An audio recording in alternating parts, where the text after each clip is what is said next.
வணக்கம் ஃப்ரெண்ட்ஸ்.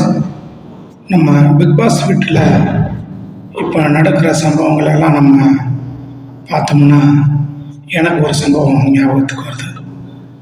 ஒரு முறை பரமக்குடியிலேருந்து மதுரைக்கு பஸ்ஸில் போயிட்டு இருக்கும்போது பஸ்ஸில் சரியான கூட்டம். அப்படி இருந்தும் பஸ் ஓரளவுக்கு நிசப்தமாக இருந்துச்சு, சத்தம் இல்லாமல் இருந்தது. ஆனால் அந்த கூட்டத்தில் ரெண்டு பொண்ணுங்க மட்டும், வயசு பொண்ணுங்க, ஏதோ பேசுகிறாங்க. ஆனால் பேசும்போதே ரெண்டு பேரும் அக்கம் பக்கத்தில் திருப்பி பார்த்துக்கிறாங்க, நம்மளை யார் கவனிக்கிறாங்களான்னு பார்த்துக்கிறாங்க. அந்த அளவுக்கு சவுண்டாக பேசுகிறாங்க. அங்கே இருக்கிற பஸ்ஸில் இருக்கிறவங்க அந்த ரெண்டு பேரையும் திரும்பி பார்க்காத ஆள் இருக்க மாட்டாங்க, அந்த அளவுக்கு அவங்க பேசுகிறாங்க. அப்படி பேசும்போது ஒரு சிலவங்கள்லாம் முகம் சுளிக்கிற அளவுக்கு ஆயிடுச்சு. அந்த அளவுக்கு அவங்க ஒரு மாதிரியான வேர்ட்ஸ்லாம் யூஸ் பண்ணி பேசினாங்க. அதுபோல தான் இந்த பிக் பாஸ் வீட்டில் அரோராவும் ஆதரவு செய்கிற செயல்கள் ரொம்பவும் ஒரு வித்தியாசமாக இருக்குது. ஒரு திறமையும் அவங்க வெளிப்படுத்துகிற மாதிரி தெரியல. அவங்களோட ஒரே வேலை ஏதாவது போட்டு கொடுக்கறது, ஏதாவது ஒரு லவ் மூமெண்ட்ஸ் பண்ணுறது, இது மூலமாகவே அவங்க வெற்றி அடைஞ்சிடலாம்னு நினச்சாங்கன்னா கண்டிப்பாக முடியாது. அதில் பாவம் சிக்கிக்கிட்டு சீரழிகிறது துஷாரும் விஜயும் தான்.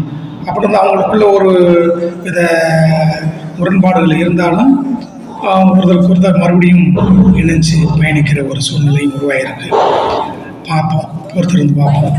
இந்த இருவர்கள் வெற்றியாளர்களாக வரப்போகிறார்களா, இல்லை வேற யாராவது வருவாங்களான்றது நம்ம பொறுத்திருந்து பார்ப்போம். நன்றி. நீ இதுல இன்வால்வ் ஆகாத தல. நீ வாயா. நான் ஏன் வரணும்? பர்சனல் எதுக்கு இங்கன்னு சொல்ற? என்ன பர்சனல் சொன்னேன்?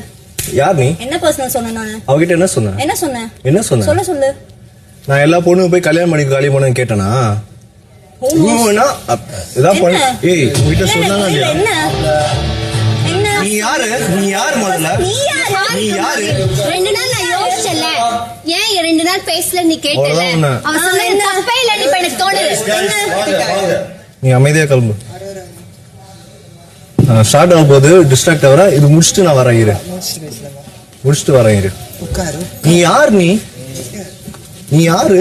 பிக் பாஸ் வந்தானா பிக் பாஸ் கேம் விளையாடு. பர்சனலா தெரியும், 2 வருஷமா தெரியும்னா என்ன வேணா பேசுவியா? உன்னை பத்தி தான் தெரியும் எனக்கு. நான் போய் எல்லாத்தையும் சொல்றேன். இதுல நீ இன்வால்வ் ஆகக்கூடாது. இப்ப கேட்டுக்கோ. சொல்லவே இல்லன்னு எப்படி எனக்கு தெரியாது? சின்ன குழந்தைய நீ. நான் 2 நாள் உன்கிட்ட ஏன் பேசாம இருந்தேன்னு கேட்டல.